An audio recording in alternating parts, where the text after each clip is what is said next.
falta presentarla a la doctora Mercedes Marcó del Pont, pero bueno, acá la tenemos. Muchísimas gracias por venir, Mercedes, porque sabemos que tus actividades son múltiples, así que realmente que te hagas un espacio para venir acá es un placer y te lo agradecemos mucho todos. Bueno, hago un brevísimo resumen.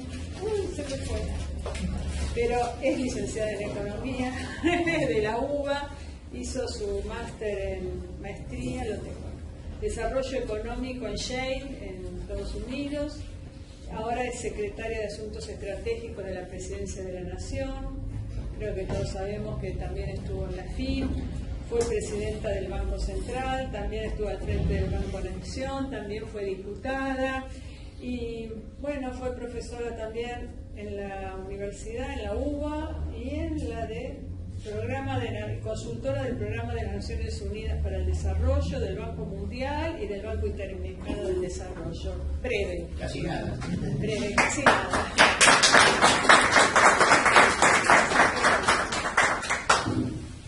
Bueno, gracias Rita, gracias por la invitación. La verdad que, además, uno vivió esta semana con tanto exabrupto y con tanto odio, que estar acá me reconforta, estar acá con estas compañeras y compañeros que estamos recordando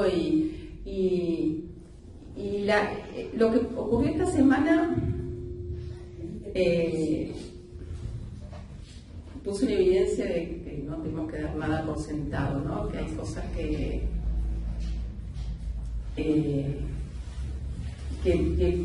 vienen a desmontar toda nuestra memoria histórica, nuestra identidad.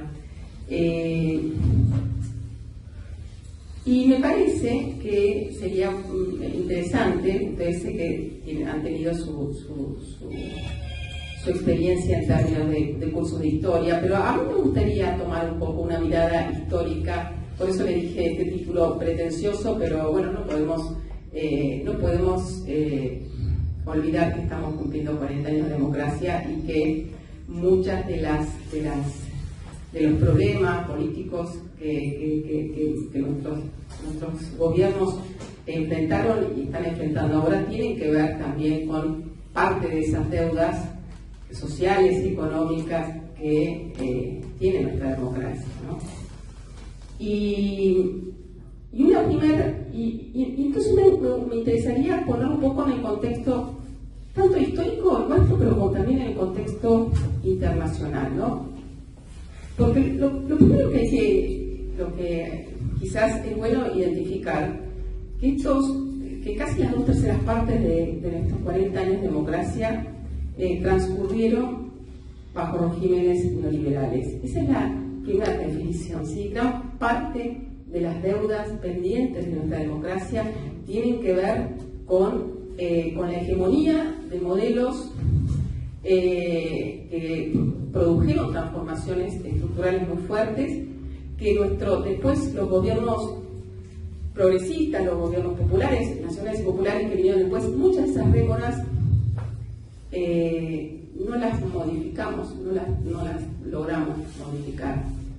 Y este es un proceso que quizás habría que remontarse para contextualizarlo más internacionalmente con un cambio en el paradigma del capitalismo también, ¿no? Porque lo cierto es que nuestra democracia se insertó en un cambio en el funcionamiento del capitalismo a escala global muy, muy profundo, que se empieza a manifestar a fines de la década de los 70, principios de los 80, esa etapa que se llama de globalización financiera, de valorización financiera, de economía casino, de globalización en todos sus frentes, que cuando uno mira en perspectiva, la verdad que lo que fuimos los países de América Latina y particularmente Argentina, fue con la dictadura militar, conejillo de indias de lo que después se iba a desplegar mucho más plenamente en esta etapa de globalización neoliberal,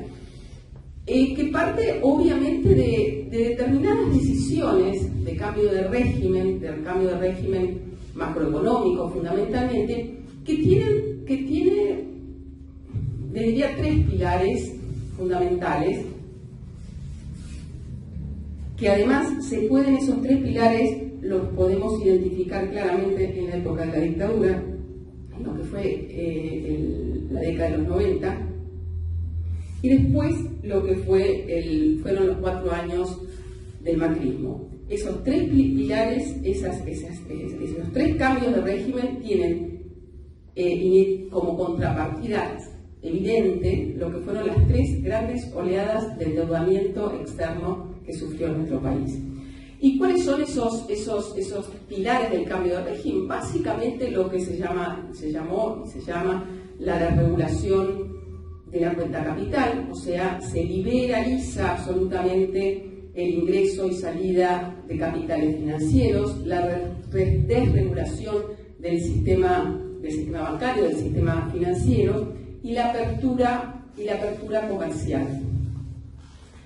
A ver, a escala global, estas políticas de desregulación y de relocalización de la producción desde los países centrales a una cantidad de países en desarrollo, cuando es que ya a mediados de los 70 el capitalismo, la etapa dorada del capitalismo había encontrado ciertos límites para seguir mejorando sus márgenes de rentabilidad, y empieza entonces este proceso de apertura donde, ¿por qué la llamamos de globalización financiera? Porque lo que se empieza a advertir a partir de estos procesos de deslocalización de la producción es la búsqueda de maximizar la ganancia, básicamente deslocalizando parte de la producción, pero además una característica muy típica de estas etapas es donde se empieza a advertir que el capital, la rentabilidad del capital, está más asociada a la generación de riqueza ficticia en la esfera financiera y menos asociada a la producción de bienes y servicios, a la generación de riqueza en la economía productiva. Se empieza a advertir esa discrepancia que hay entre lo que ocurre en la economía productiva y en lo que ocurre en la esfera financiera. Este es un fenómeno que nosotros cuando uno lo veía en la década, claramente durante la dictadura, como se vivió, pero aún sin haberse avanzado en el desmantelamiento de ciertas instituciones del Estado Nacional que sí, obviamente, se materializaron en la década de los 90. Cuando nosotros militamos en contra del neoliberalismo en la década de los 90, hablamos de eso, de valorización financiera, de timba, y años después a mí me pasó que cuando empiezo a mirar el fenómeno de la financiarización a escala global, advierto que este era un fenómeno que obviamente nosotros habíamos empezado muy prematuramente, pero que era lo que estaba explicando gran parte del vaciamiento que estaban también sufriendo las economías desarrolladas. Vaciamiento en términos de empleos, de capacidades industriales, de capacidades de desarrollo tecnológico y de paulatina ampliación de todas las brechas y las brechas de desigualdad, fundamentalmente de ingresos, paulatino deterioro de la relación salarial, de degradación y de participación de los sindicatos, ¿no? El achicamiento en la organización sindical en los países desarrollados. O sea que en esta puja entre el capital y el trabajo, un debilitamiento absoluto de la capacidad del trabajo de pulsear una mejora en las condiciones salariales, laborales en general. ¿Por qué digo esto? Porque este proceso, que uno podría decir con la crisis financiera del 2008-2009 entró en un cierto impasse, por lo menos sacudió bastante este funcionamiento, pero ya desde entonces nosotros hablábamos de lo que era el malestar de la globalización en las sociedades de los países desarrollados, y empezamos a advertir justamente que fenómenos políticos como era la polarización o la radicalización política que estaba ocurriendo en países como en Estados Unidos o en algunos países de Europa. Cuando hablamos del trumpismo, justamente decíamos es una reacción que hay frente a condiciones muy de descontento social con esta etapa de globalización neoliberal. Esto es importante tenerlo en cuenta porque este vaciamiento en las capacidades productivas, en la generación de empleo protegido, en la precarización de las condiciones laborales, está detrás también de este descontento social que se advierte claramente también en las economías más desarrolladas.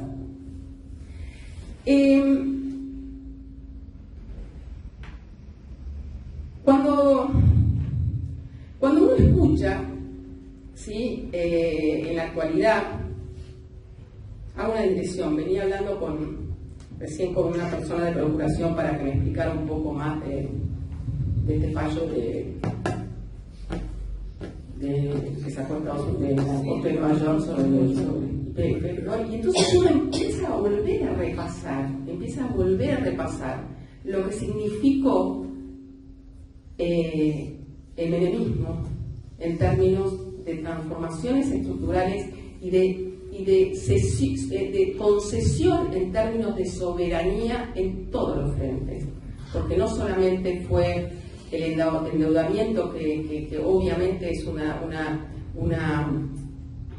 un problema de pérdida de capacidad soberana de una nación a la hora de tener que no solamente pagar, sino enfrentar una negociación con actores muy pesados, sino en todo lo que significó en deterioro de institucionalidades como podían ser el rol del Banco Central con modificar la Carta Orgánica, lo que significó haber cedido soberanía monetaria, financiera y cambiaria con el régimen de caja de conversión, lo que significaron los tratados bilaterales de inversión que se firmaron, los contratos de privatizaciones, donde entre esas cláusulas había cláusulas leoninas, como la que estamos pagando ahora, una cláusula que ataba de pies y manos a la Argentina o a cualquier país que se le ocurriera tener la idea peregrina de tratar de recuperar soberanía en materia de manejo de su política energética a través de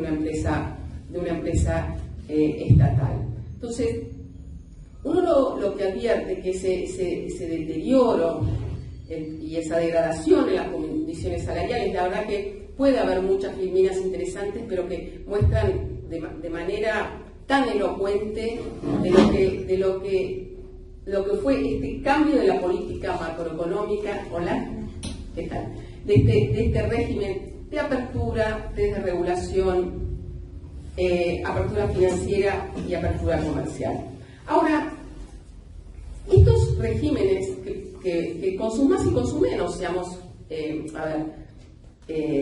justos, no fue, yo digo, 2/3 partes casi de nuestra vida democrática recuperada bajo regímenes neoliberales, gran parte de lo que tuvo que sufrir el gobierno de Alfonsín fue las condicionalidades y los condicionamientos del endeudamiento que le había dejado a la dictadura militar y el Fondo Monetario soplándole la nuca en cada paso, y una situación de vulnerabilidad externa y de crisis de balance de pagos que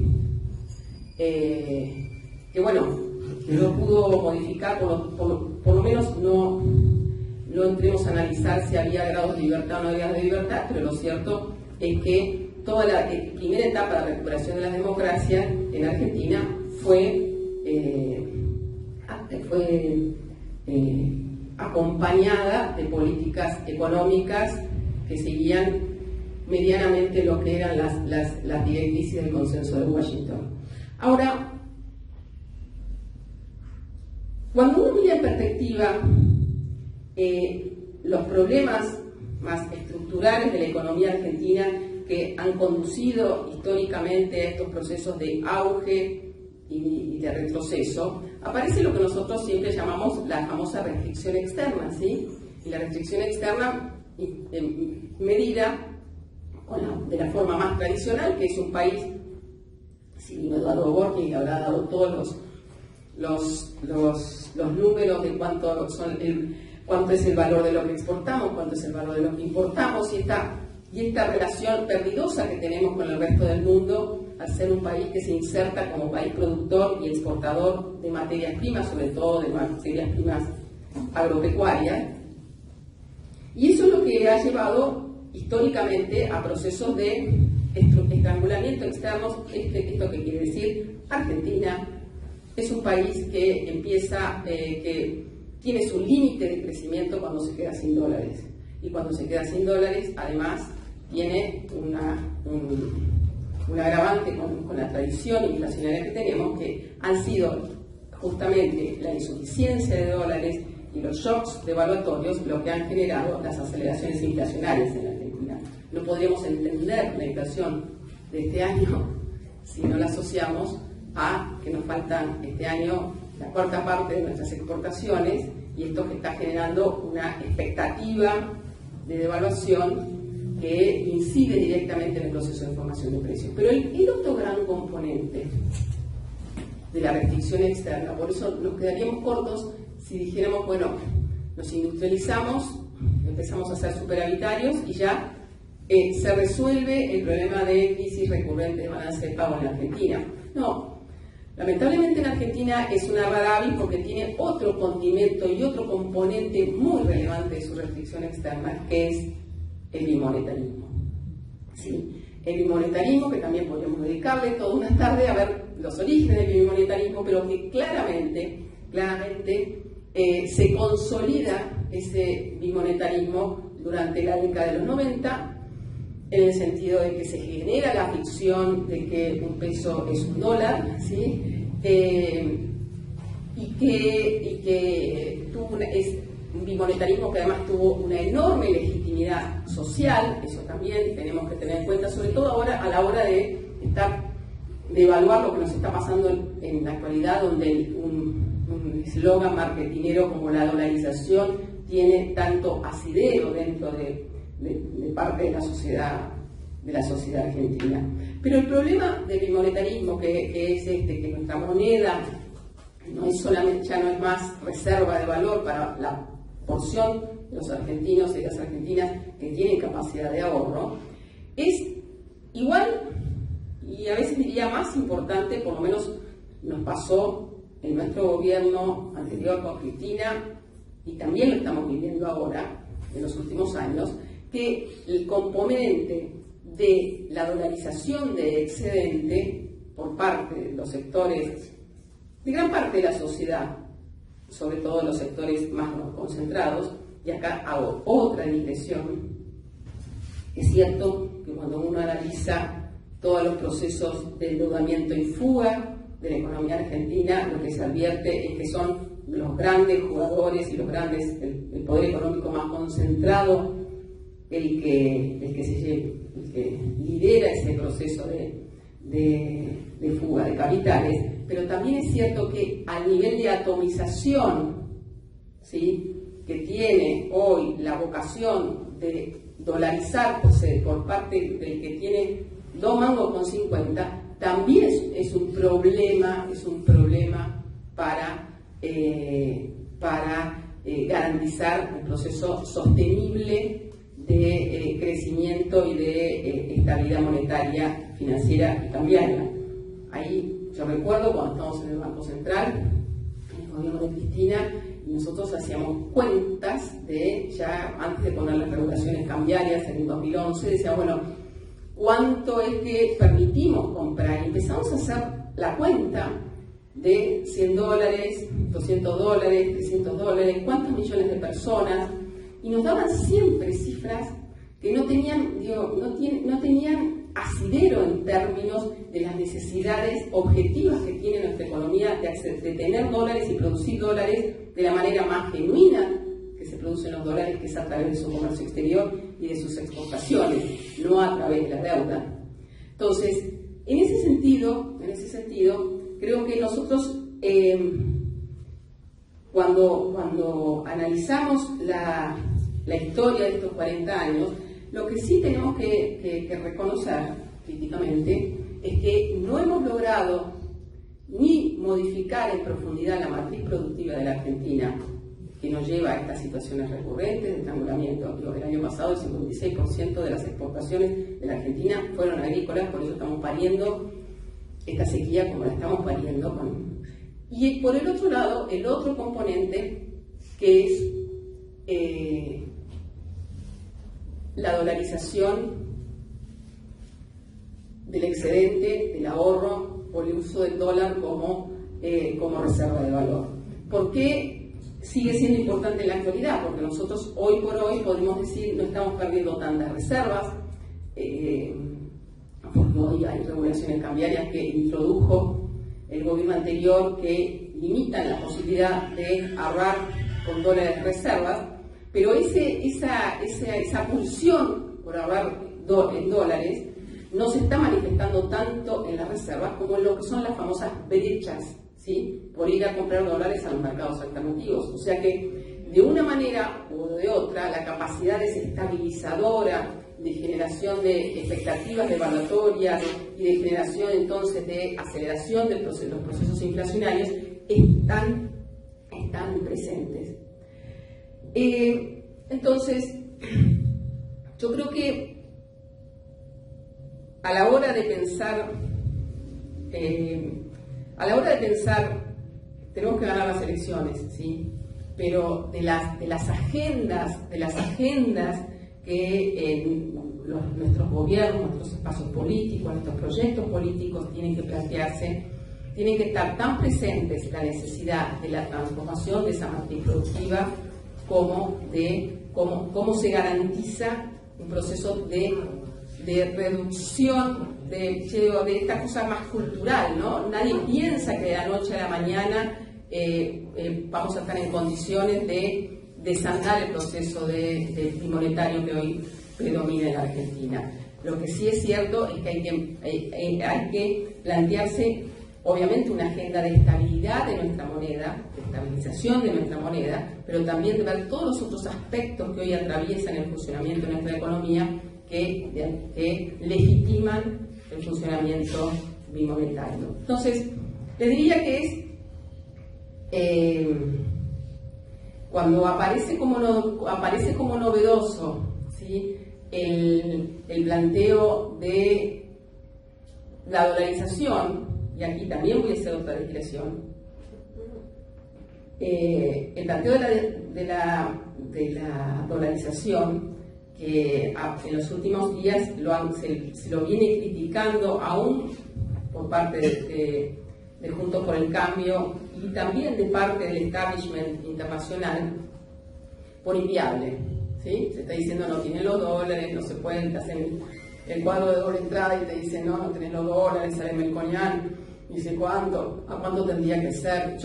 Está muy bien, es cierto, dolarizar sin dólares no hay alquimia que alcance, pero me parece que lo que nosotros tenemos que saber es que aunque tuviéramos los 50.000 millones de dólares para avanzar en una dolarización, esa propuesta significa tirar definitivamente la llave de las posibilidades de la puerta que nos abren a un país desarrollado, inclusivo e igualitario, ¿sí? Entonces, la verdad que si nosotros en este momento tuviéramos 50.000 millones, 40.000 millones de dólares, tendríamos todo el espacio y las espaldas para plantearnos una política de estabilización y de recuperación de nuestra propia moneda.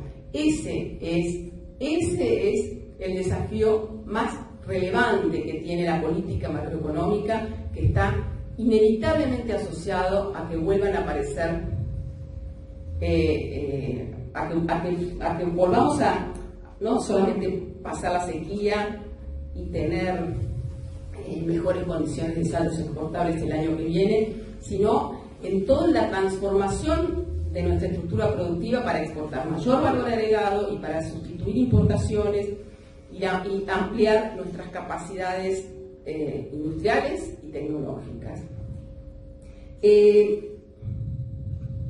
Yo les decía que este proceso de globalización financiera está por verse, ¿no? No está tan claro que se haya interrumpido, se aplanó un poquito. Cuando uno mira qué está pasando con los flujos financieros internacionales, no es que en la composición de las empresas, de la rentabilidad de las empresas, como era tan claramente antes, la ganancia financiera no dominara sobre la ganancia productiva, pero ha habido un clic en el funcionamiento de los países desarrollados.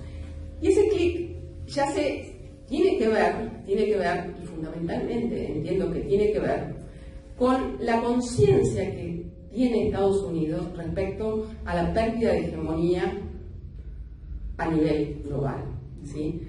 Cómo esa política de globalización y de localización productiva y de traslado de las capacidades tecnológicas e industriales a otros países, sobre todo a países de Asia, particularmente a China,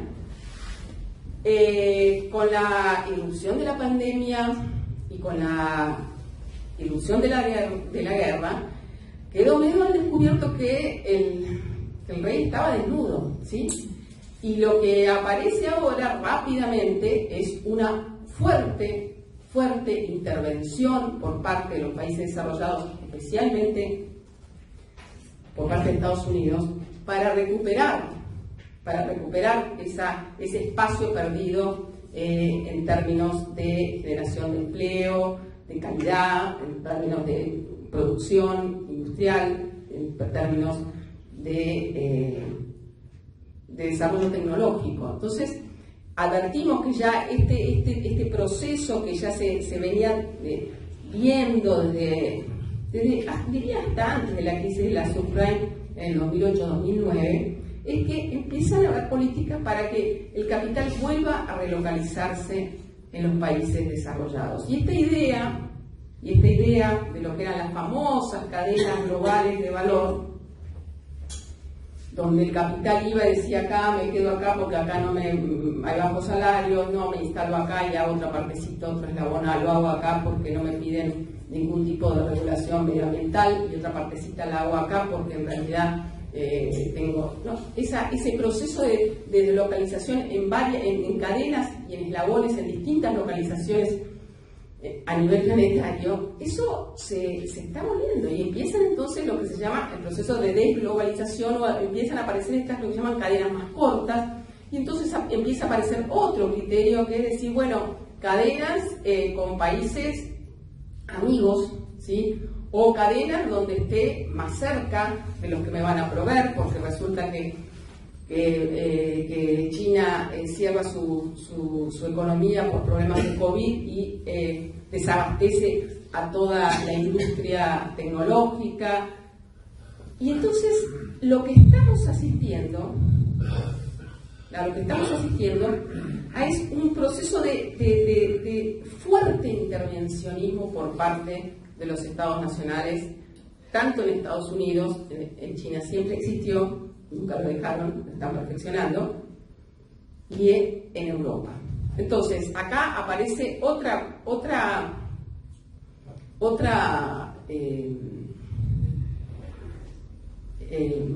otro diagnóstico tan ahistórico o equivocado que está planteando hoy Milei, los libertarios, porque están planteando su estrategia fundamentalmente a partir de dinamitar todas las institucionalidades de los estados nacionales, cuando a nivel global lo que se están haciendo es fortaleciendo el rol que tienen los estados nacionales en impulsar los procesos de inversión, de producción y generación de empleo de calidad.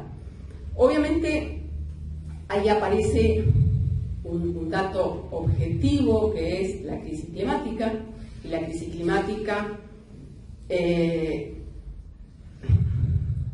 hay algunos académicos que dicen como que la crisis climática es casi el pretexto que han utilizado Estados Unidos, Europa, para subirse a esta pulseada tecnológica y productiva en relación a China. Lo cierto es que detrás de estos compromisos de descarbonización, de transición energética, lo que subyace es una enorme pulseada por ver quién vuelve a protagonizar y a liderar los procesos tecnológicos y los procesos industriales.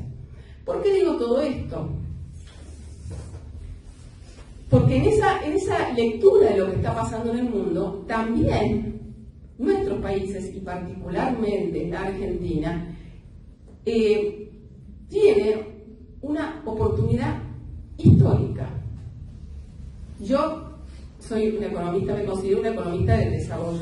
Les confieso que en toda esa otra etapa de globalización neoliberal, ¿sí?, de 40 años de globalización neoliberal, era muy difícil desde nuestros países sentarse a negociar con el capital multinacional y decir, bueno, nosotros queremos mejorar nuestro valor agregado, participar más en esta cadena. Era muy difícil, porque la lógica era otra. Ahora, esa lógica cambió.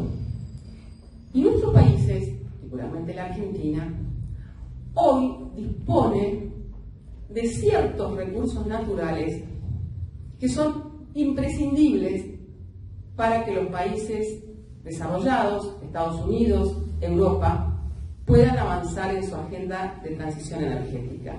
Este largo proceso de decir, vamos a sustituir progresivamente hacia el año 2050, el año 2030, hay distintas metas, pero hay acuerdos firmados en el Acuerdo de París que dicen vamos a reducir el uso de combustibles fósiles, de energía fósil, y vamos a sustituirla por energía renovable. Vamos a avanzar hacia la electromovilidad. En esta planificación de esta transición energética se necesitan recursos naturales que los países desarrollados llaman recursos naturales críticos que tenemos en Argentina, que tiene obviamente el litio hasta la cabeza. Son recursos naturales críticos y nosotros decimos son recursos naturales estratégicos desde la perspectiva de los países en desarrollo que disponen de esos recursos y que pueden apoyarse en la disponibilidad de esos recursos para apalancar sus procesos de desarrollo industrial y tecnológico y de generación de empleo de calidad. Entonces, aquí, por primera vez en mucho tiempo, yo les digo que advierto que nuestros países, por ejemplo, los que integramos el Triángulo del Litio, tenemos condiciones relativas para sentarnos a negociar con el capital que necesite ese litio, porque además el litio va a ser insuficiente en términos de sobredemanda que va a haber en los próximos años, para fijar las condiciones de la inversión. Lo mismo ocurre con el hidrógeno. El hidrógeno va a ser un nuevo vector energético que requiere de energía renovable, ¿sí? Requiere de buen viento, requiere de buen sol para hacer los hidrógenos más limpios que les interesan a los europeos. Nosotros tenemos buen viento en la Patagonia, tenemos muy buen sol y energía fotovoltaica en el norte de Argentina. Nosotros tenemos energía nuclear en condiciones de hacer hidrógeno a partir de energía nuclear. Ahora, la actitud pasiva frente a esa demanda que aparece por recursos naturales sería atraer inversiones para explotar esos recursos naturales y llevarse esos recursos naturales a los países del norte. El desafío que nosotros tenemos hacia adelante, desafío y oportunidad, es aprovechar esa disponibilidad de recursos naturales para que la inversión venga a desarrollar todas las cadenas que están tanto en torno al litio, a la producción de autos eléctricos, como en torno a todo lo que es la economía del hidrógeno. Entonces, la verdad es que hacia adelante aparece ese desafío que tiene, y esa posibilidad y esa oportunidad que tiene la economía argentina para realmente transformar su estructura y su inserción internacional. La mala noticia es que la inercia nos lleva a que no solamente vamos a exportar más granos, sino también podemos exportar carbonato de litio y también puede venir una empresa, invertir en la Argentina, de alguna manera, no sé cómo va a almacenar el hidrógeno y llevárselo.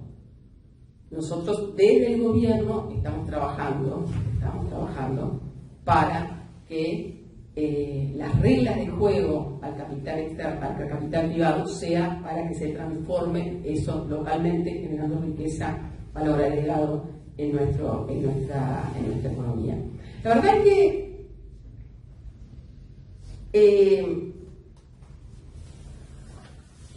lo que está en disputa es muy fuerte, porque del lado de enfrente, con matices, pero son lo mismo, tanto los libertarios como Juntos por el Cambio están planteando una propuesta que de novedoso no tiene nada, que tiene los mismos actores y las mismas caripelas. Es increíble cómo puede presentarse como algo nuevo lo que es más viejo y fracasado que ha tenido la historia política, económica y social de la Argentina. Esto que yo inicié planteando que de nuestros 40 años de democracia lo que predominaron fueron regímenes neoliberales, y me parece que lo tenemos que tener muy presente a la hora de dar la disputa y la discusión política que vamos a tener que dar y que estamos dando básicamente en la calle.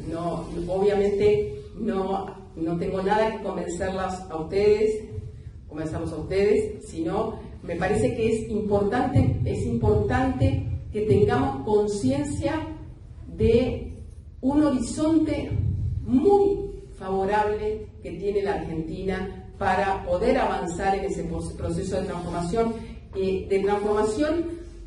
estructural, que en última instancia es condición necesaria para las otras transformaciones sociales y de distribución del ingreso que tiene pendiente la democracia argentina, ¿sí? No podemos pensar un país igualitario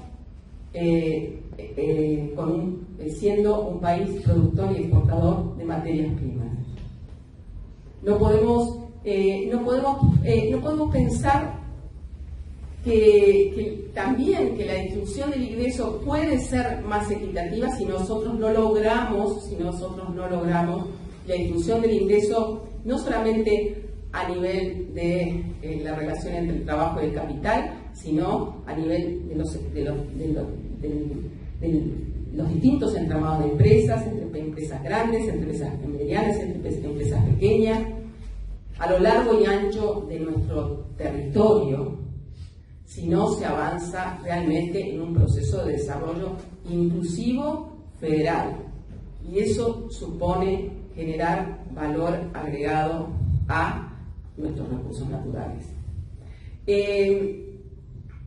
La verdad que yo recién comentaba que cuando empezamos nuestro gobierno a los 90 días, en vez de recaudar impuestos en la FIP, me dediqué a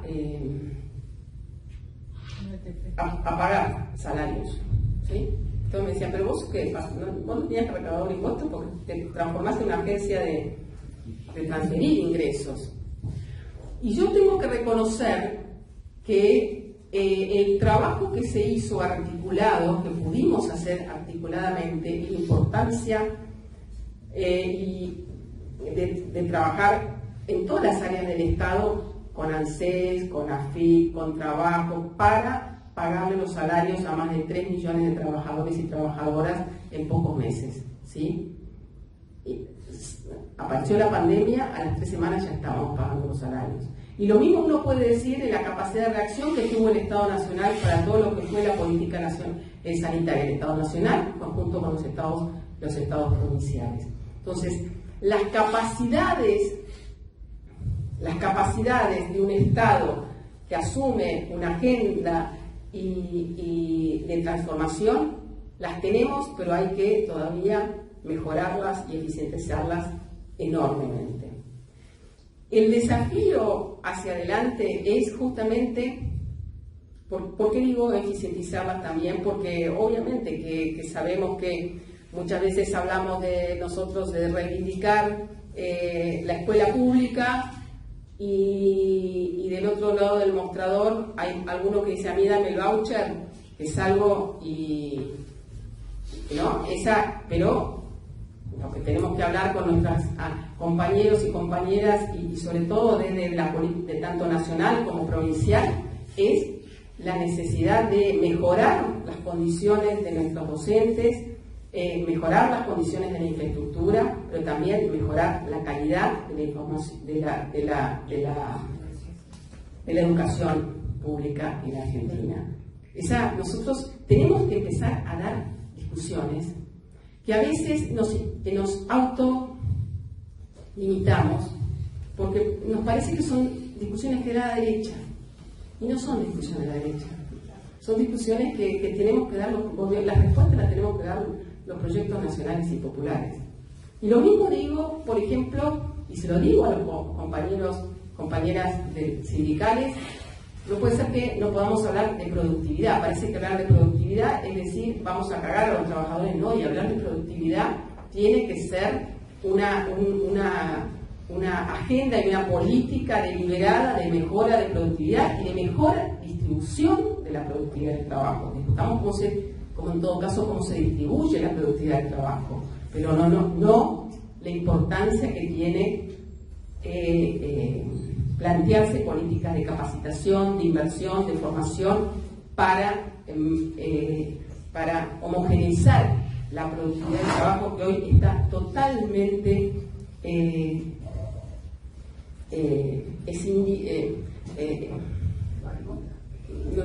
hay unas brechas de productividad, insisto, que son absolutamente inconsistentes con la posibilidad de una distribución equitativa del ingreso.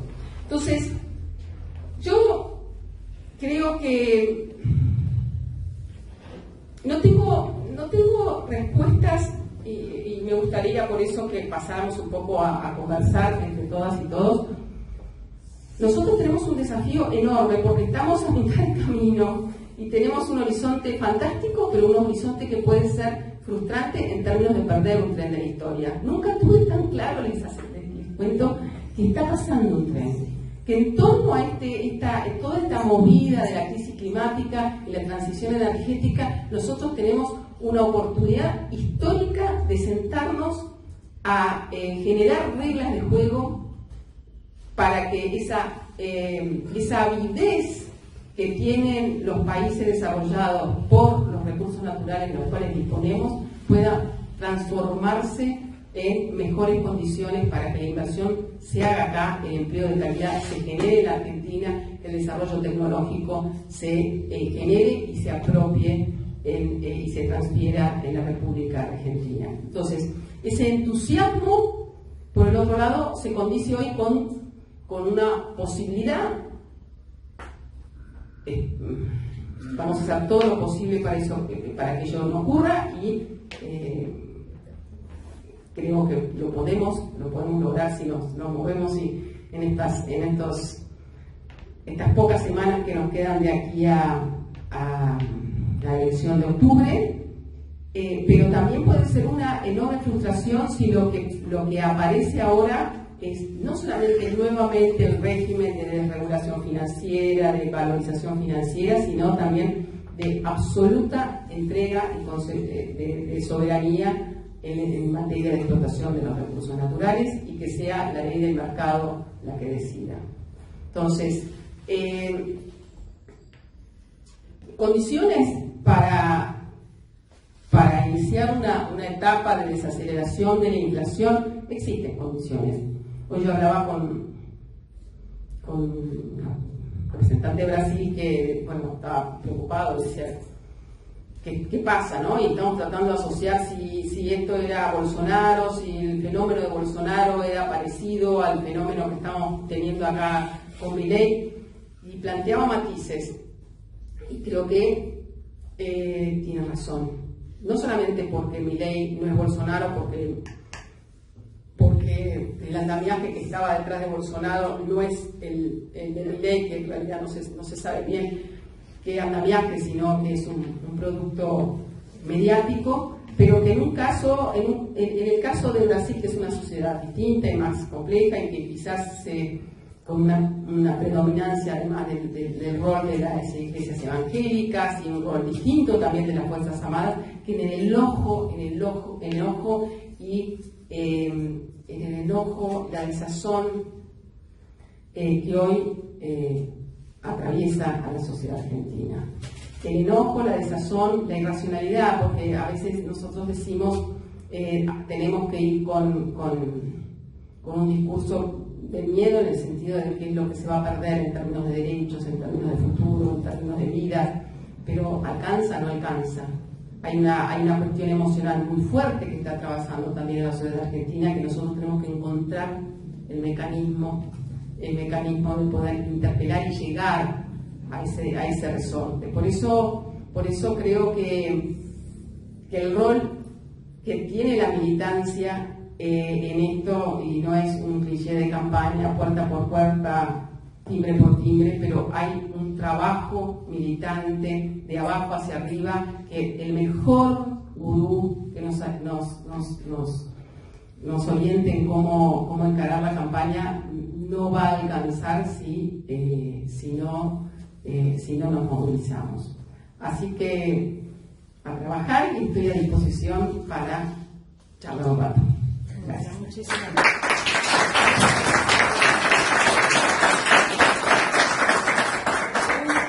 A ver, ¿alguien algún comentario, alguna pregunta? Vamos, siempre al principio. Yo pregunto. Vamos. Con respecto a lo del litio, están en las provincias, sobre todo en el norte de Argentina, y por la Constitución, según tengo entendido, le pertenecen a la provincia. Entonces, la decisión, digamos que básicamente es de los gobiernos provinciales, ¿o no?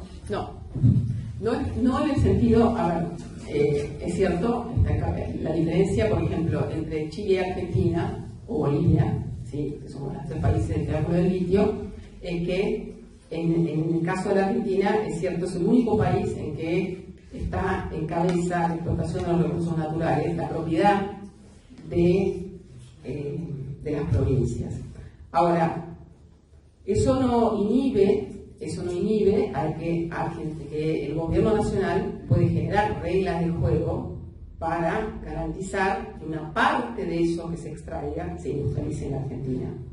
¿Sí? ¿Por qué? Porque la provincia tiene la propiedad del recurso natural. Ese recurso natural vienen las inversiones extranjeras, vienen los chinos, los australianos, los yanquis, ya lo están extrayendo y hacen lo que se llama el carbonato del litio. El carbonato del litio, para que se dé una idea, en una cadena de industrialización del litio desde el salar hasta el reciclado de las baterías, el carbonato del litio es el 10% del valor agregado nada más. Perfectamente, y en eso también estamos trabajando, uno pueda decirle que parte de ese carbonato de litio, un porcentaje, no se puede exportar, sino que se tiene que quedar en Argentina. Y eso lo puede decidir el gobierno nacional. ¿Sí? Esto, obviamente, nosotros participamos en la mesa del litio, hay que conversarlo con los gobernadores en términos de alianzas políticas, pero el objetivo justamente es que se vaya avanzando en los distintos eslabones hasta la producción de baterías.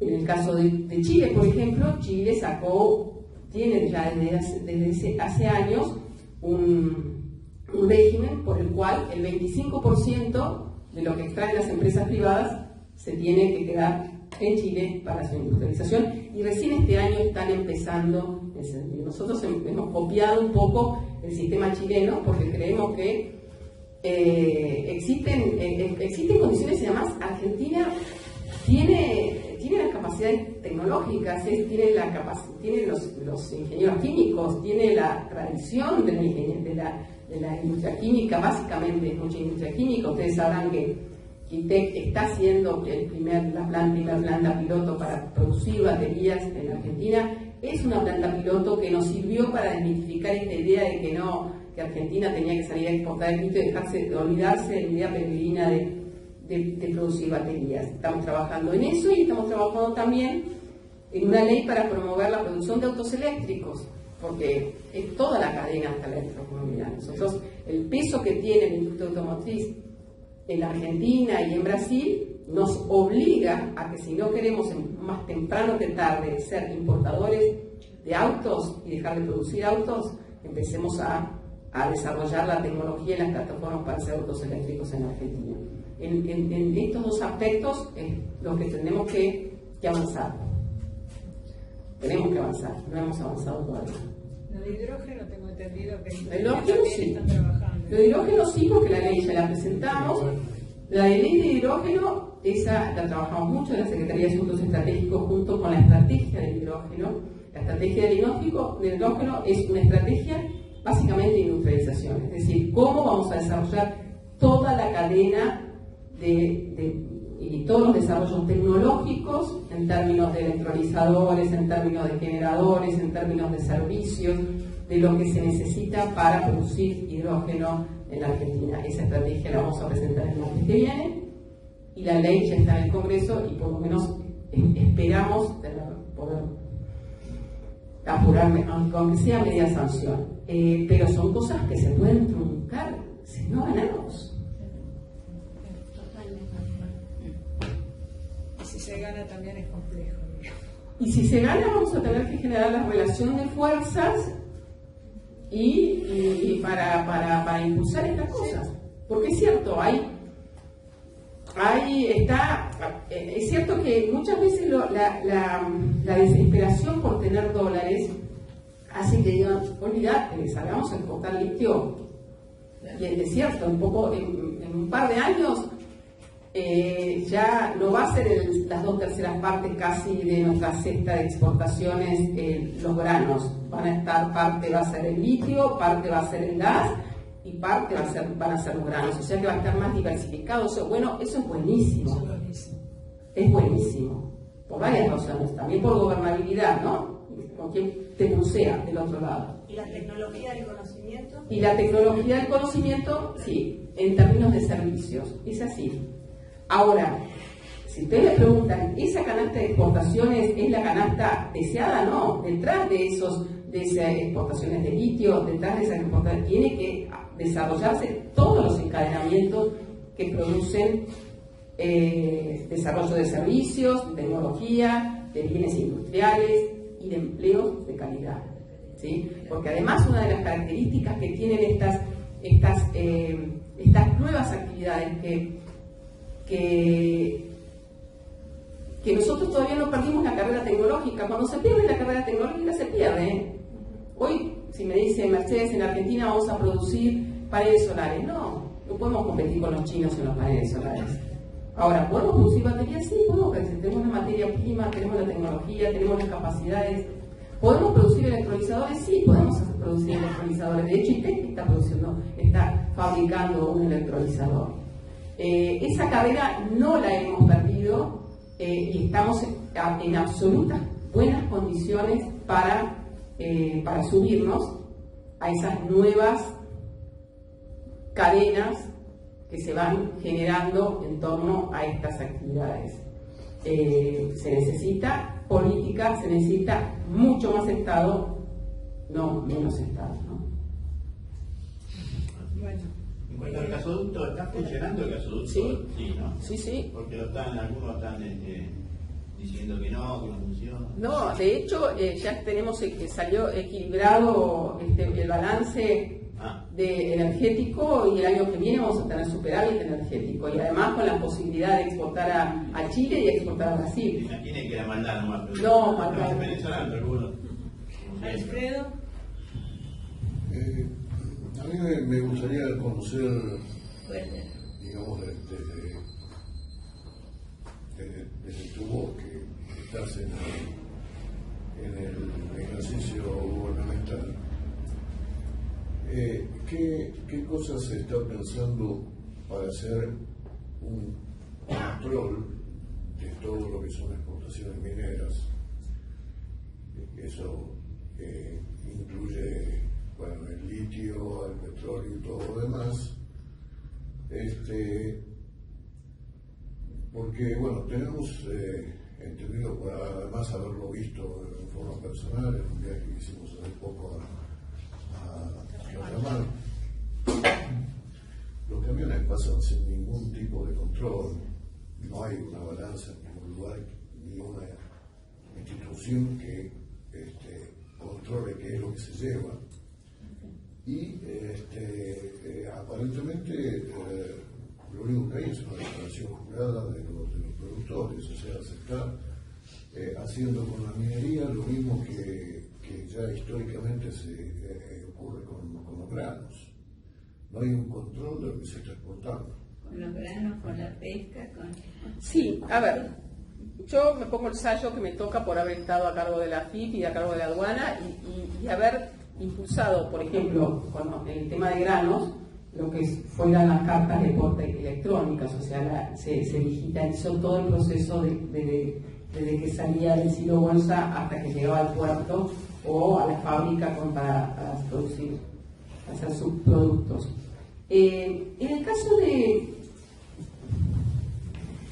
caso de la minería, por lo menos en el caso del litio, esto es una discusión importante, sobre todo porque como son las provincias las que hacen ese tipo de controles, ¿sí?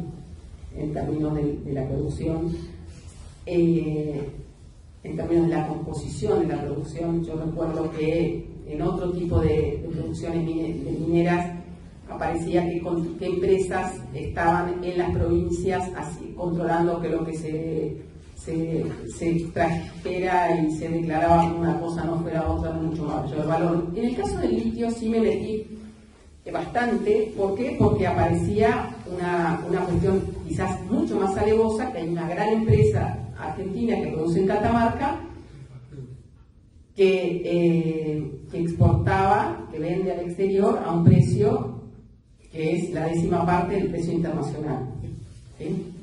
Y eso entonces no era tanto el problema de las cantidades, donde hay formas de mensura en la aduana para porque todo el litio se exporta el 100% en la Argentina, ¿sí? No es que se pierde en el camino hacia el litio, se exporta el 100% y además gran parte se exporta a Estados Unidos y otra parte se exporta a China y otra parte menor a Corea. Entonces, ahí me parece que mucho esfuerzo hay que hacer dentro de las capacidades estatales y fiscales para algo que es mucho más complicado, que son los precios de transferencia de las empresas multinacionales. ¿Esto qué quiere decir? Los precios a los que se venden entre sí. Y que es el caso de este típico que te dicen, nosotros lo vendemos a 9.000 y no a 50.000, porque ese es el precio que me lo pongo, que se lo paso a mi casa matriz. Y entonces ahí hay un problema, no solamente en términos de lo que dejan de liquidar de dólares, porque les pagan efectivamente a 9.000, sino en lo que dejan de tributar en materia de impuesto a las ganancias. Entonces, está denunciada esa empresa, está con inspección, está con multas y se está trabajando. Ahora, si la pregunta va a que tenemos que mejorar el músculo y nuestra capacidad realmente de fiscalización para lidiar con estos grandes jugadores, sí, pero se ha fortalecido bastante en los últimos años esa capacidad estatal. Sí, perdón. ¿Se pudo avanzar algo en el control de los puertos del Paraná? En la salida de productos a través del Paraná. Sí, ¿Se pudo mejorar el control? Sí, a ver, yo les voy a decir una cosa. Cuando me tocó asumir en la AFIP, me junté con todos las regionales, tanto de DGI como de aduana, les dije, miren, cuando hay brecha cambiaria, el principal desafío es evitar subdeclaración o sobredeclaración de importaciones y este tipo de salidas de contrabando. Lo que sí se ha logrado bastante es con la digitalización de las cartas de porte, que había una truchada infernal, identificar todos estos desvíos.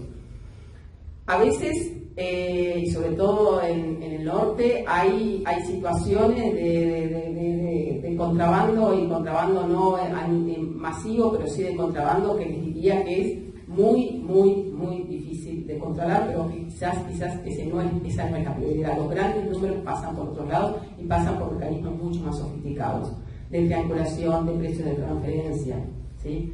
Entonces, lo que nosotros tenemos que tener es esa capacidad de inteligencia del Estado en términos de instrumentos y de herramientas de fiscalización.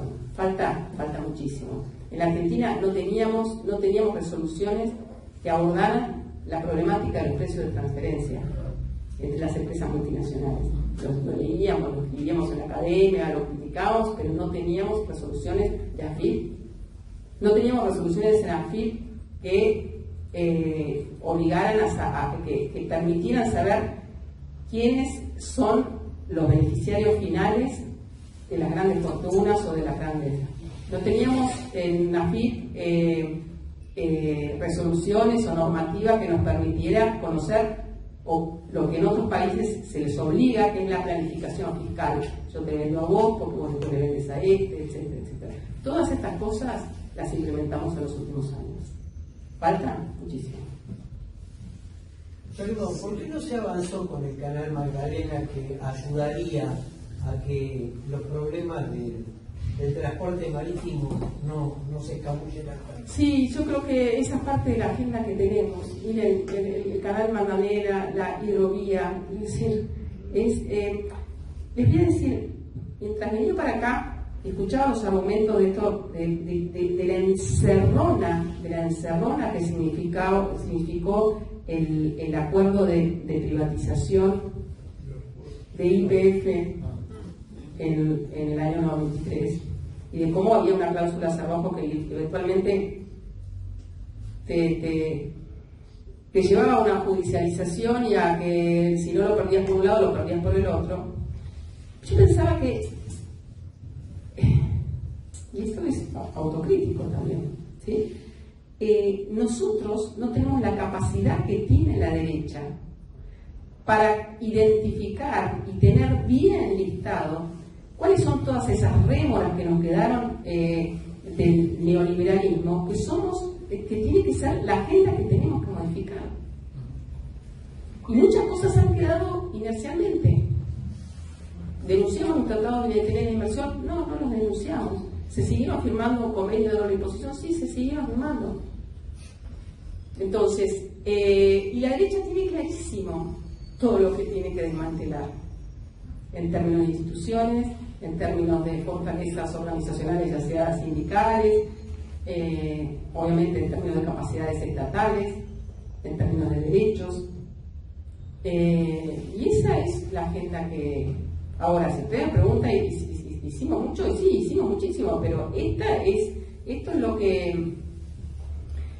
que quizás prioritariamente hay que desmontar lo antes posible. Son estos dos condimentos de las crisis recurrentes y de la desestabilización recurrente de nuestra economía, que tiene que ver con nuestra matriz productiva primarizada y con el bimonetarismo, ¿sí? Eso tiene que pasar por el Congreso. ¿Cómo le va? Mi nombre es Carlos. Vale. Eso tiene que pasar por el Congreso. ¿Hay que legislarlo eso? Sí. Legislar, por ejemplo, ¿qué? Legislar para llegar a las consecuencias de litio hay que legislar, para hidrógeno hay que legislar, se necesitan leyes, sí, no se puede hacer hay muchas de estas cosas que no podemos hacer por decreto. No, claro, por eso yo me preguntaba si no se podía hacer por decreto dentro de la ignorancia que uno tiene, ¿no? Pero aún a pesar de legislarlo, después vienen los inconvenientes, porque yo creo que está demostrado con lo que usted está explicando, que muchas veces en la misma cuestión política interna hasta se hace muy difícil poder llegar a hacer algo de todo lo que hay que hacer, porque ustedes dicen que han hecho bastante, obvio, pero falta un montón. Ahora, es tal el desacuerdo que hay dentro de la política interna, por eso nos ha pasado lo que nos está pasando. Ese es nuestro miedo, ¿no? Que si eso se puede llegar a mejorar, en estos 60 o 50 y pico de días que quedan, porque no sé hasta dónde se puede llegar a combatir una situación así como para dar vuelta a esta elección. Yo creo que yo tengo toda la esperanza que la vamos a dar vuelta, pero le tengo miedo a la no unión de la política interna del justicialismo, del kirchnerismo. Ese es mi miedo. Ese es el desafío fundamental de la grandeza que tenemos que pedir a nuestra dirigencia. Yo creo que ahora hay claramente una contradicción principal, que es que no vuelva el neoliberalismo más salvaje a la Argentina, un neoliberalismo recargado, porque es un neoliberalismo negacionista, ¿sí? Y eso es mucho más grave. Pero también confío en la capacidad política y militante de gran parte de nuestro pueblo, de nuestro espacio político. Reconozco que está Cairucho, que está desmovilizado, reconozco que ha mirado a la dirigencia y dice: ustedes qué juego están jugando mientras hay tanto que se puede perder. Reconozco que ha sido gran parte de nuestro internismo el que nos llevó a una crisis política complicada, pero bueno, tenemos que ahora encarar esto que se viene y después a seguir haciendo política. Gracias. Yo quería preguntar simplemente, de todas las multas que da el problema nuestro es el Poder Judicial, porque esas multas, ¿cuántas se cobran en realidad? Son las grandes multas. Buena pregunta. No se cobran, porque Sí. después la cajonea. Sí. ¿O no? Hay mucho que está ahí durmiendo el sueño de los justos en procesos, mucho en la Corte. Son jugadores importantes. Hemos ganado algunas contra empresas importantes que además de haber sido en contra se generaba un precedente complicado. Pero sí, es parte del problema. Es parte del problema. Sí, yo estaba pensando que todo esto que estaban diciendo. Acá no le están dando bolilla a la señora, a la maestra. No, está bien, no, está bien. Después sí, yo te iba a hacer una fácil en comparación con lo que están hablando. No, que todo esto que estabas hablando, Mercedes, y que me gusta mucho escuchar, porque te he escuchado siempre. Tiene que ver una cosa fundamental, que no hemos podido nunca, o no sé, luchar, que es contra el tema de la justicia. Nosotros tenemos una justicia, tenemos reyes, digamos, ¿no? En realidad, en este país estamos gobernados por reyes, es esto la verdad. Entonces, por más que sacamos de acá, ponemos de allá, y nos movemos y nos movilizamos, creo que por ahí también viene parte de la decepción de algunos compañeros, ¿no? Yo sigo, a pesar de todos los años, luchando, pero bueno. Sí, a ver. Por eso la necesidad también de que ganemos por mucho, porque si no, no podemos modificar esa justicia, o que esté la decisión del compañero que ahora estaba escuchando, que está ganando en las encuestas, Massa, antes de llegar acá, bueno, que podamos ganar por lo suficiente como para poder dar ese paso, porque si no, siempre estamos en lo mismo, ¿no? Sí, coincido plenamente. Ese es el desafío. Y además, a ver, vuelvo a la comparación con Brasil, ¿no? Lo que me decía hoy es que Lula está mucho más consolidado, está mejor, pero bueno, gran parte del bolsonarismo, de esa ideología del bolsonarismo, está ahí agazapada. Y nosotros, si ganamos, gran parte de todo esto que reapareció, resurgió de las cenizas y que el regreso de los muertos vivos, está ahí legitimado también. Entonces, el desafío político que tenemos es no solamente en términos de las decisiones, la agenda, las transformaciones, sino también de movilización y de respaldo político. Hay muchísimo juego, Mi pregunta es sencilla. Voy a hacer mi pregunta. Sí. Y sencillita, en comparación con todo esto es fácil. Lo de impuestos a las ganancias. Eso es lo que me preguntaste. Si vos preguntaste lo que yo estoy pensando en preguntarle, Sí. y ahora te pregunto eso, porque bueno, otra vez el tema de impuestos a las ganancias, y los particulares rápidamente llegamos o llegan a pagar el 30 y pico %, ¿no? En definitiva. Ahora, escuché, yo la verdad que no entiendo mucho el tema, escuché a un economista en la radio, que hablaba que las empresas, en definitiva, las grandes empresas están pagando hasta 3% nomás de ganancias. ¿Es cierto eso? ¿Hay alguna ley que de alguna forma...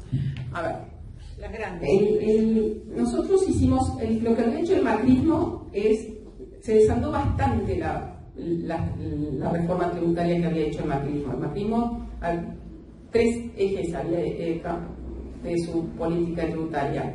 Le había bajado las contribuciones patronales a las grandes empresas y se las había subido a las pymes. Virtualmente quería hacer desaparecer el impuesto a los bienes personales, que es el impuesto quizás más progresivo, que es el impuesto sobre el patrimonio, y había bajado la alícuota de ganancias del 35 al 30%, y después del 30 al 25 y después no se llegó. Entonces nosotros lo que hicimos es modificar, cuando sacamos la ley de solidaridad y recuperación productiva en diciembre del 2019, lo que hicimos es parar con esa reducción de contribuciones y volver a subir a las grandes y dejarlas como estaban a las pequeñas. Volvimos a subir la alícuota de bienes personales y hicimos todo el cambio en las evaluaciones fiscales y todo, que lo volvió todavía más progresivo. Y el impuesto a las ganancias volvimos a subir al 25 para las grandes y lo bajamos al 25 para las pequeñas empresas, ¿sí? Entonces, eso es lo que hoy son si ustedes me preguntan, y bueno, hay otra parte para un plus para las empresas que distribuyen utilidades. ¿Para los trabajadores? Eso es la reforma que se hizo. Ahora, contestando lo que Rita planteaba, si hay empresas que pagan solamente el 3%. No, esas son las alícuotas hoy vigentes. Ahora, después uno tiene que mirar todas las formas y los chanchullos que hacen las empresas para pagar, para tener descontar, para inventar gastos y lo que fuere, que es el trabajo que hace la Dirección General Impositiva y en eso también se ha avanzado bastante en términos de... Pero hay muchísimo más para avanzar. En términos sobre todo de los impuestos al patrimonio, hay muchísimo para avanzar. Y cuando ese 3% se refiere como porcentaje de la facturación, no como porcentaje de las ganancias. Hay un 3% que es una serie larga, que es más o menos da siempre que pagan el 3% del PIB.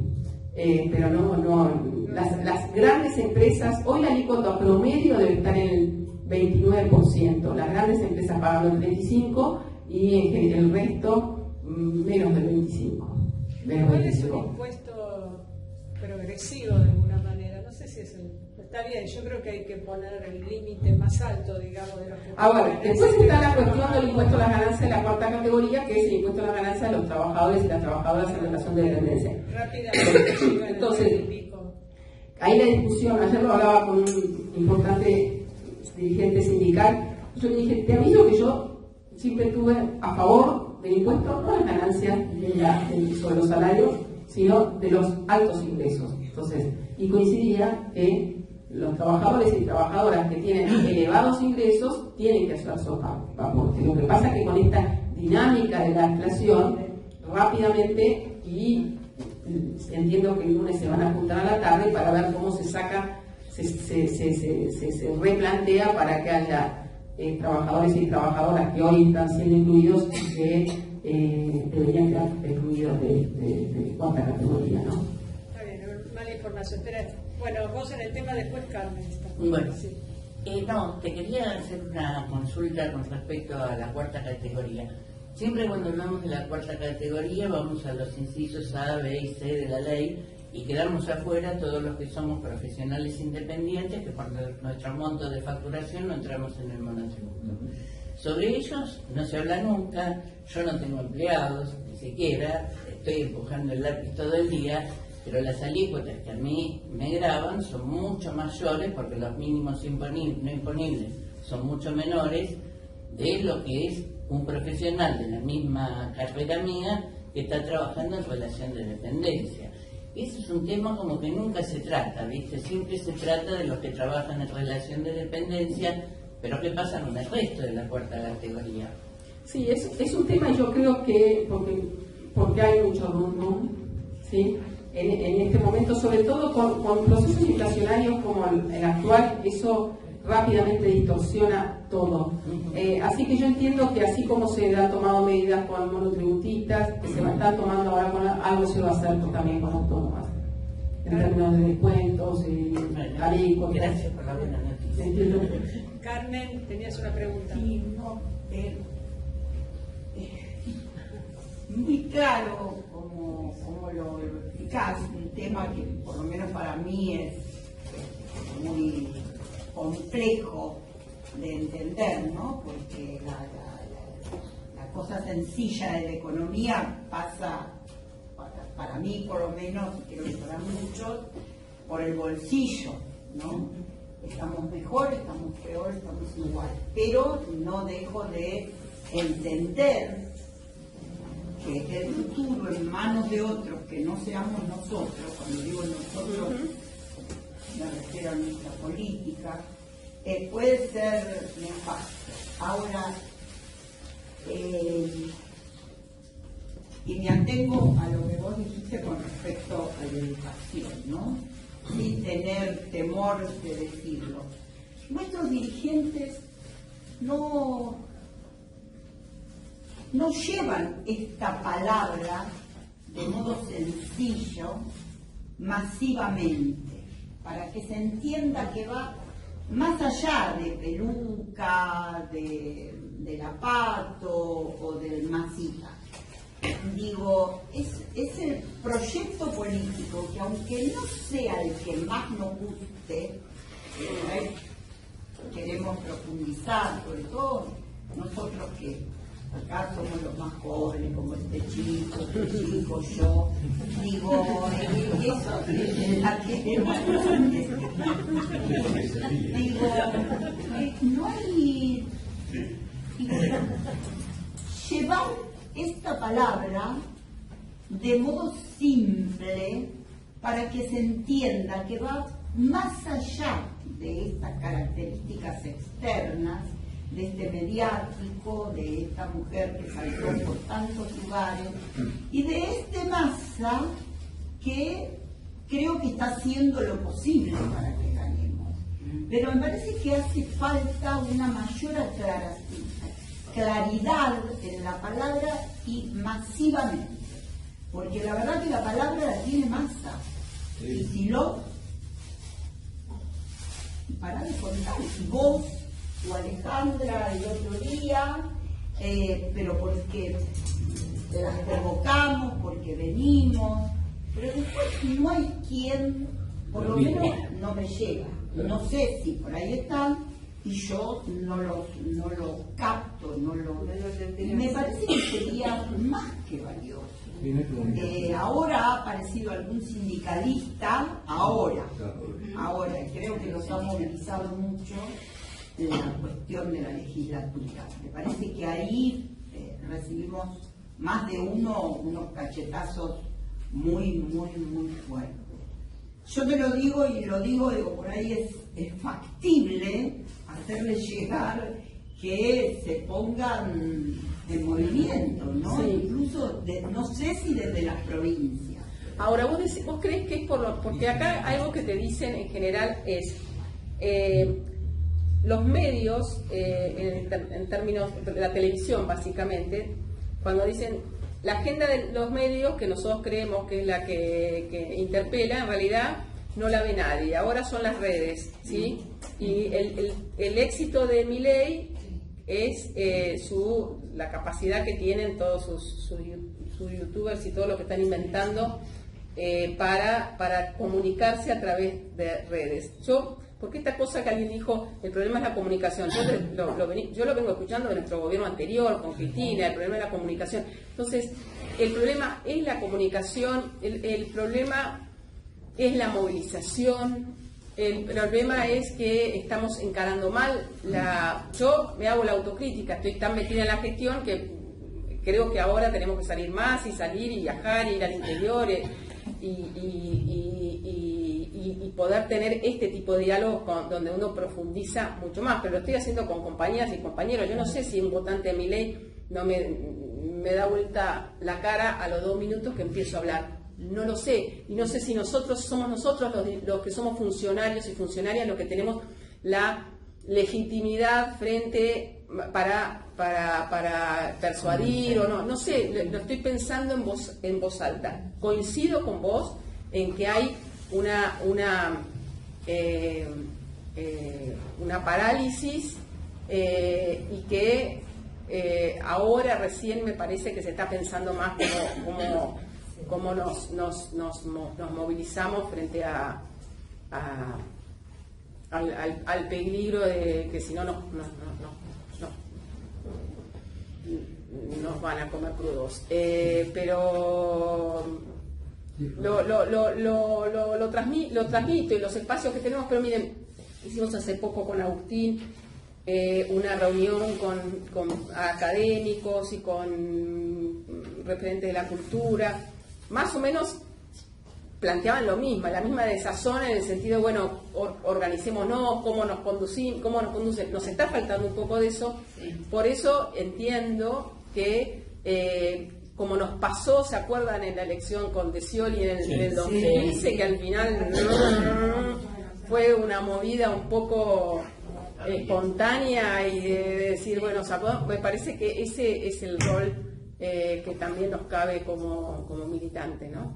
Sí. Y los sindicalistas también lo veo un poco paralizado. Sí. Los sindicalistas, como que no intervienen mucho, no saben hablar. Mira, los sindicalistas, para mí me parece que lo importante es que los sindicalistas hablen ayer estuve con el secretario general de Mata, ¿no? Que es un gran sindicalista, y le pregunto, ¿y cómo viene? ¿Votaron a Milei muchos? Sí. Entonces, ¿están movilizados? Me parece que dar el debate hacia adentro de sus gremios. Y eso es lo que tiene que hacer Pablo con los camioneros, lo que tiene que hacer Piñanelli con los mecánicos, lo que tendrá que hacer. Eso no tanto de vuelta a nivel de los medios, porque sabemos que además los medios hegemónicos lo primero que hacen es destrozarnos si aparece un sindicalista en el sentido de tratar de desmeditarlos, etcétera. Entonces, yo creo mucho en el trabajo de militancia política sectorial. Creo que tiene que ser hacia adentro. Hacia adentro. Juan Carlos, espera, pregunta de Juan Carlos. O comentario. Es una pequeña opinión. Coincidiendo totalmente lo que nosotros venimos haciendo, inclusive con elementos que han pasado acá en nuestra geografía. Yo le comentaba al compañero la otra vez, ¿me paro? Sí, dale, no se escucha bien. Le había comentado a los compañeros 2 o 3 cosas que habían pasado a mí en los últimos días, qué sé yo. Acá estuvo una conmemoración del Exolimpo, donde salimos a la calle a ver los lugares históricos donde se organizó para pedir que esto fuera liberado de la policía, ¿no? Que se hizo hace unos días. Después estuve en el Club Arrazábal, es un club de barrio con una sala 10 veces más grande que esto, escuchando a Vudú, que ni siquiera es candidato. Y después estuve, todo esto me pasó en una semana, estuve en la recuperación del Cine del Plata, que es un cine en Mataderos, y nunca nadie, ni los funcionarios, lo habían visto tan lleno, y todo el mundo hablaba de la defensa, de la cultura. Entonces yo coincido con vos, en que acá se dio como lo de Scioli, que es resistiendo con aguante, digamos, en tomar plazas, lugares. A mí me da la impresión, después estuvimos discutiendo también con los compañeros, porque para sacar 30% de los votos son votos cercanos. Son votos cercanos. Entonces, metiendo 3 ejemplos muy cortitos. Estuvimos haciendo un baldosón con 2 familias, 8 hermanos, entonces hay un montón de primos del desaparecido. Le pregunto a la más activa, che, ¿cuántos votaron por Milei de tus primos? 3. Ahí es entonces. Es ahí. Estamos haciendo un trabajo con las cooperativas de trabajo para hacer un centro de formación. ¿Cuántos votaron por Milei? 38, 17. Ahí. Entonces, ayer hubo una visita, que se visita, después no es el lugar más visitado, porque hay una actividad muy grande de visitas. Entonces la coordinadora, que siempre dijimos, no, escúchame, no hablemos tendenciosamente, no hablemos tratando de resguardar cierta... Digo, no, ahora ya estamos... Se acabó la fineza. Se acabó la buena costumbre. Empezó a hablar y después que le comienzan los chicos jóvenes, les cuentan lo de la legislatura. Entonces, en primer lugar, ninguno de esos chicos sabía lo que había pasado en la legislatura. Los chicos que ya votan 17 años de colegio secundario. Ninguno sabía lo que había pasado. Segundo, cuando ella comenta lo que es, lo empiezan a cargar. ¿Ves, boludo, que vos votaste por Milei? Empiezan a cargar entre ellos. Ahí es. Es decir, es ahí. Entonces, es ahí. Lo que nosotros vemos es un poquito de esa descoordinación. Hay un resistiendo con aguante porque la parte dirigencial está como retrasada, como en una... Claro, pero la pregunta que yo me hago es si es la dirigencia hoy, que es la que está siendo tan eficientemente cuestionada, ¿sí?, como casta, la que puede hacer el clic en esos que ya eligieron en la contracasta, digamos. Entonces, y eso no sé, estoy interrogando en voz alta.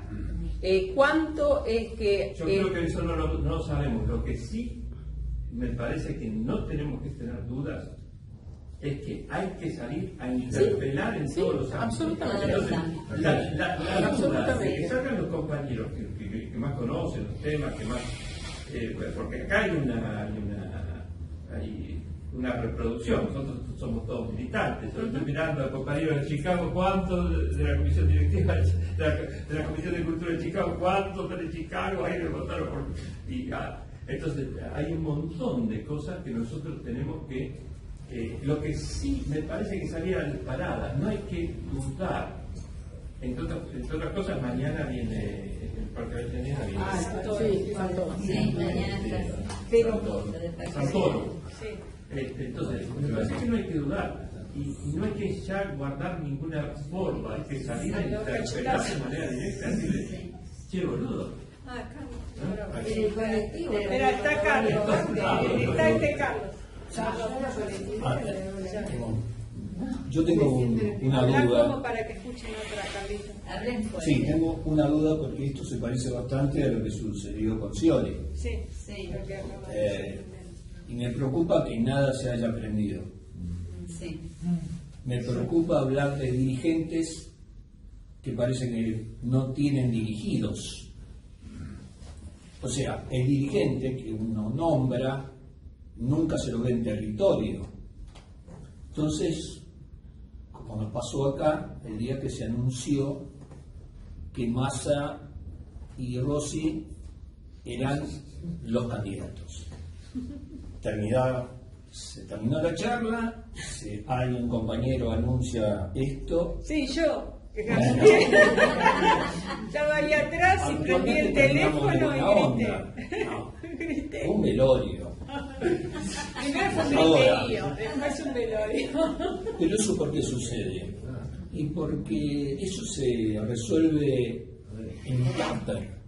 No hay, para mi entender, nosotros nos encontramos sin dirigentes. Algunos son más simpáticos, otros menos simpáticos, pero en todo caso esos dirigentes no los vimos nunca. nunca se acercan a ningún lugar. Sí los vemos por televisión, en paneles, en discusiones, en Twitter o donde sea. Ahora, en el territorio no se los ve. Y eso lo plantean, por ejemplo, los curas el otro día en la misa.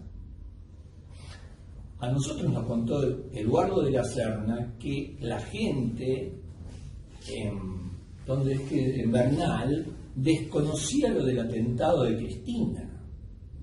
Porque como que no le estaban importando. Casi no les, claro, algunos ni lo sabían y otros no les importaba, pero eso porque nadie se le acerca a ver cuál es su problemática. Yo creo que ahí está el problema. Y nada aprendimos desde Scioli, porque Scioli salimos a militarlo nosotros, con los papelitos hechos en casa, los volantes. Y fue el pánico lo que llevó a la gente a militar. Ahora, pasaron muchos años y volvemos a la misma historia. Pero me preocupa que no se acerquen los dirigentes, que no sé cuáles son, a hablar con la gente. En serio, se habla de dirigente, pero no sé a quién se denomina dirigente. No sé si me explico. Lo entiendo perfectamente. Es preocupante eso, más un tipo de mi edad.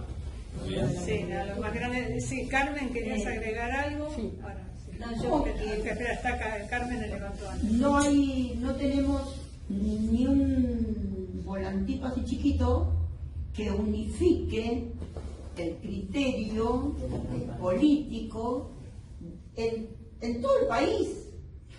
Digo, porque esas son las cosas que unifican al país, ¿no? O sea, que sepamos y que la verdad que se reproduzca, porque si al cura de la Serna o la gente de su alrededor no tenía noción del atentado a Cristina, y hay gente que tiene TV, pero no ve el C5N, que lo pasa y lo pasa y lo pasa. Busca otras cosas que le son de mayor distracción. Nosotros buscamos, por algo somos militantes, buscamos puntos, pero me parece que esas pequeñas cosas, mañana, en el acto, no es un acto, es una gran juntada de Santoro, no tenemos nada para darle a la gente que pasa, que hoy pudimos haber estado en la esquina. Digo, a veces hay, me parece, no que a veces, creo que tenemos que aprender de algunos grupos religiosos que son insistentes. El domingo de la mañana. El domingo vamos a esperar. Y el timbre. Porque no te abren. Esto es el que está compañero, perdón, no me acuerdo el nombre. Sí, yo creo que ahora es el momento de salir a la calle como sea. Sí, lo que estamos haciendo. Juntándonos para salir, volantear, tratar. Hay muchas cosas que hacer autocrítica.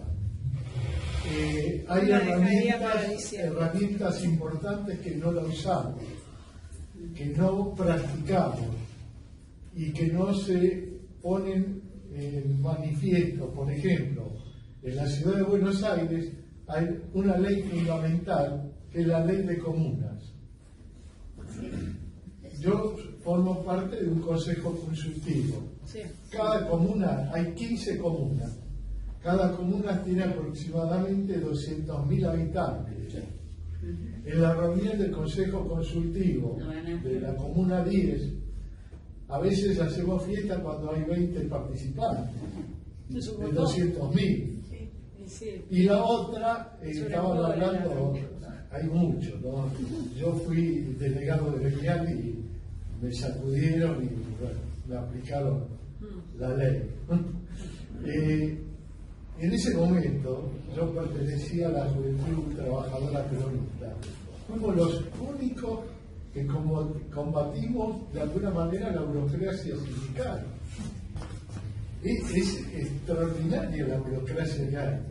Tenemos dirigentes gremiales de más de 80 años y no movilizan, no salen.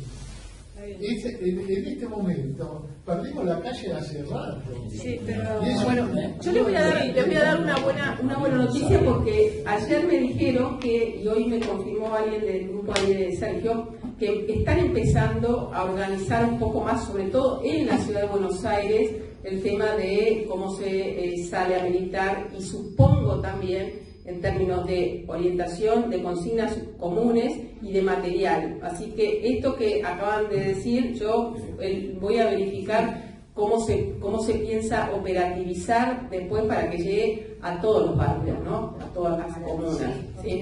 Ayer estuve en la Plaza de Mayo, por el tema, bueno, era como una marcha un poco más, no sé, las madres no quieren que se llame marcha, sí, marcha, no se tiene que llamar ronda, sí, bueno. No sé, era, no sé, 60 personas o 1000, yo no sé. Pero cuando llegó Amado Vudú se armó un escándalo, es decir, hay dirigentes y encima uno que está procesado, bueno, no sé cuál es la situación legal, pero no puede cumplir ningún cargo público, qué sé yo, inhabilitado creo que por vida, me parece. Bueno, llegó él y realmente hubo así una explosión popular. Está bien, un público particular, pero un día como ayer movilizarse a Plaza de Mayo y qué sé yo, nada, para hacer la marcha era obviamente un público particular. Pero el otro día también en el Club La Reserva, bien barrio, bien Matadero, bien barrio también. Estaba Amado Vudú, no, qué sé yo. Entonces yo creo que sí los dirigentes tienen que hacer, a lo mejor empoderar a los que salimos a la calle, que somos de barrio, digamos, que nada, que andamos por ahí, que necesitamos un volante, o sea, que hacemos la tarea más básica. Los dirigentes tal vez sí nos pueden empoderar a nosotros, darnos más ganas de salir. Bueno, está bien, está con eso. Yo respeto mucho a Kicillof es el que veo más, está más y más firme en lo que está diciendo. Porque bueno, y con esto vos no tenés la culpa de lo que estamos tirando con todo. Pero el domingo Massa largó un montón de medidas y el lunes salieron 16 provincias que no le iban a hacer caso. O sea, entonces los que estaban, ¿qué les pasa? Por favor, no hablaron antes. No sé qué les pasa. No te pido que no es una contestación, es un comentario. Yo quisiera ser optimista. Hablaron, pero la medida la sacó igual. Eso significa también que... sé. Yo buscaría el lado efectivo, ¿no? Si la ves a Luana Bonovi, decirle que PAMI empieza a tirar cuánto sale un tratamiento de diabetes, cuánto sale cosas, para que la gente al bolsillo, que sepa el nieto que va a tener que pagar a la abuela todo lo que familia.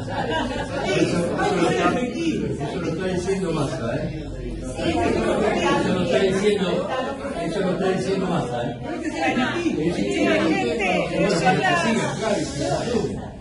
Son las 9:05, una pregunta más, Mónica, y ¿no? ¿Te parece? Sí, yo seguiría, pero me parece que ya está... Es una catarsis. Una catarsis que me parece bárbaro, porque hay que hacer catarsis como... Lo mismo tiene pibes en la escuela. Bueno, Mónica. No, un tema que a mí me preocupa son los jóvenes, porque los jóvenes es como que se comunican a través de las redes, TikTok, todo eso.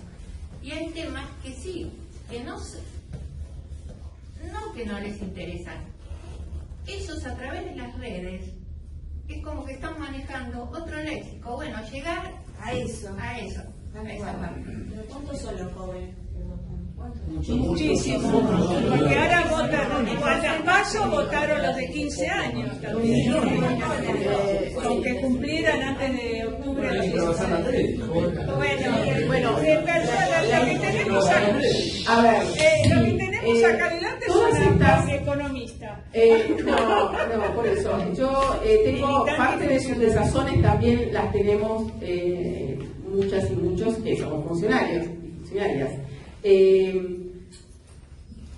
Nosotros creo que tenemos que dar, y eso lo voy a transmitir, la verdad que me voy a hacer eco de las necesidades, no solamente de orientación, sino también materiales de generar instrumentos para salir a militar.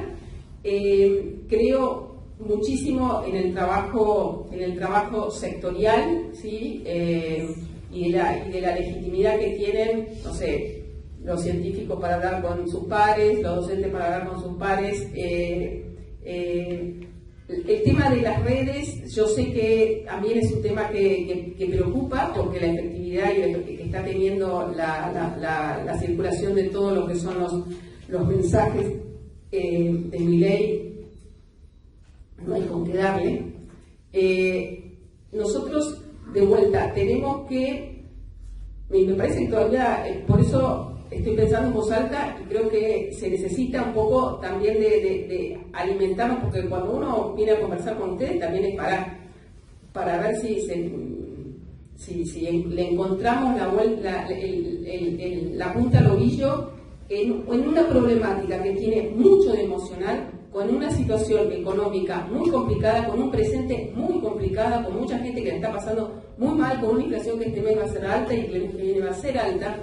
Entonces, ¿cómo somos capaces de recuperar cierta, como dice Álvaro García Niveda, se quedó con el monopolio de la esperanza? Bueno, empezar a desquebrajar ese monopolio de la esperanza y mostrar que puede ser el monopolio del dolor, del sufrimiento y de la frustración, ¿no? Entonces, justamente de la desesperanza.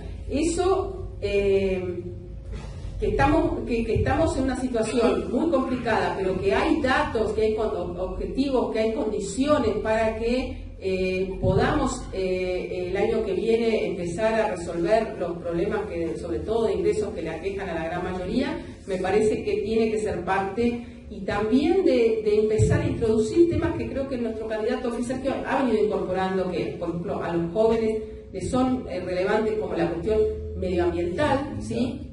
El negacionismo de la cuestión medioambiental, de la crisis medioambiental, también es algo que no debería pasar desapercibido para toda una generación que está realmente preocupada con este tema. La cuestión de las políticas de género, hay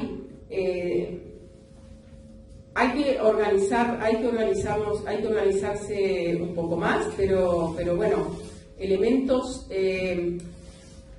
y otorgar estas ideas. Digo, para mí el tema del rol del Estado, ¿sí? El tema del rol del Estado, y empezar a desmenuzar lo que significa que desaparezca de nuestra vida cotidiana un Estado que nos acompañe, que compense, que amortigüe, que nos cuide, con todas las insuficiencias que hoy para gran parte de la población tiene ese Estado, es parte de algo mucho más dialogado, que no se puede hacer por la televisión, que no se puede hacer con un TikTok, y que entonces por eso requiere de bajar al llano, y como decía acá el compañero, acá tenés 3, acá tenés 2, acá tenés 3 más, y a no aflojar, porque nos queda poco, y vamos a la batalla.